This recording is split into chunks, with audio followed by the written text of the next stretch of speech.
Welcome back to Morning Break. Robert Edsel, a New York Times best-selling author of non-fiction books, Rescuing Da Vinci, Saving Italy, and The Monument Men, which went on to become the basis for a hit film by George Clooney, is now telling a new story from World War II with an upcoming book called Remember Us. And I'm pleased to have him join me here in the studio this morning and also bring along the book, which you'll have a chance to learn a little bit more about today. He's here to share a little bit about the story behind this and also where folks can catch you today. Let's start with this book itself. This is not even available yet on store shelves. It comes out next week, you were saying? It'll be out on Tuesday, April 29th. I know they always say that those who don't learn from history are doomed to repeat it. History seems to be something that is in your wheelhouse here. How did you come about putting together this story? There was a monuments officer's nephew who wrote us about an event that we were organizing, and he included a photograph of a woman named Frida, and he said, here's a photo of Frida. I thought you'd enjoy seeing it. And I thought, Frida, I don't know any Fridas. And this plagued me for about 3 days, and I remembered the only Frida I know is this young girl, 19 years old, who was Dutch, who wrote Harvard a few months after the end of the war and said, I'm looking for the name and address of the mother of this American officer who we knew who was killed during the war, Walter Hutchausen, who was a monuments man.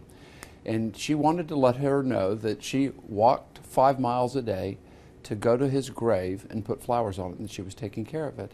I eventually met her, and I asked her about this, and she said, well, do you know about the cemetery in the Netherlands? And I said, yes.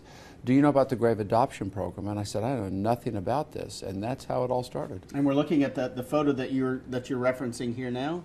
Yeah, that's her. She's the second lady from the left.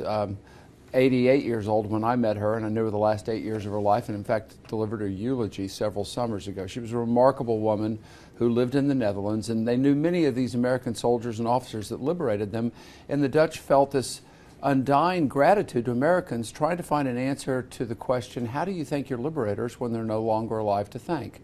And they created this grave adoption program and said to American families, leave your boys with us. We'll watch over them like our own forever, a forever promise. And here, 80 years later, they continue to take care of their graves.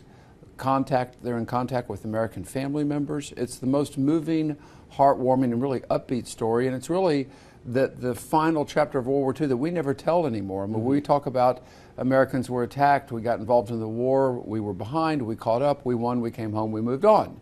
But for 405,000 Americans, there was no moving on, or millions of their family members who'd suffered the most dreaded tragedy possible. And the Dutch knew that, and they wanted to find a way to reach across the ocean and try and assuage their sense of loss and grief by sharing with them stories that they knew about some of these sons and husbands that had stayed in their homes in the time that they were overseas. So it's really a high watermark for a demonstration of grace and remembrance, and that's the story we tell. It's telling a story over a 6-year period. Is that from the eve of the invasion? Well, the Nazi invasion of Western Europe, the beginning of World War II in Western Europe, starts right here. The German tanks have to roll across the border, and the first country that they invade and conquer is the Netherlands.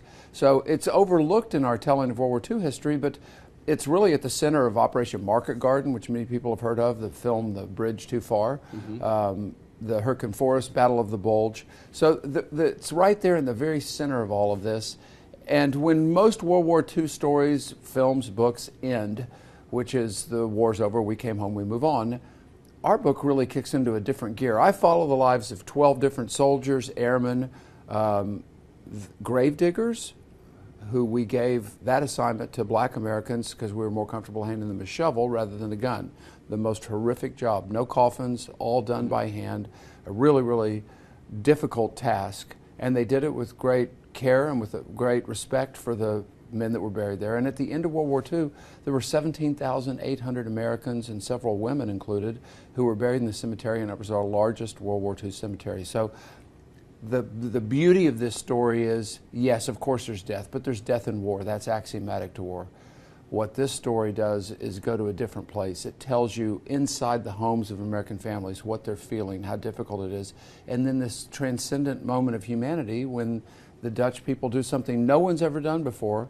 It's the only place we can find that has this comprehensive commitment to Americans, and they're still doing it today. And the book, again, is Remember Us, and tell us, again, you're going to be doing a talk today over at the Mighty Eighth Museum. The Mighty Eighth, yes, at 11 o'clock this morning. I'm really looking forward to seeing that museum. It's one of the fewer World War II museums I've not been to, so I'm really looking forward to being there. Several of the characters in our book were with 8th Air Force. All right, well, great to learn more about that. It's free. You can check that out. They do ask you to register, and we'll have that information on our website. Thanks so much for being here today and enlightening our audience on that, and where we'll have more information on where you can check out the book as well. Appreciate Thanks for it. being here. All right, still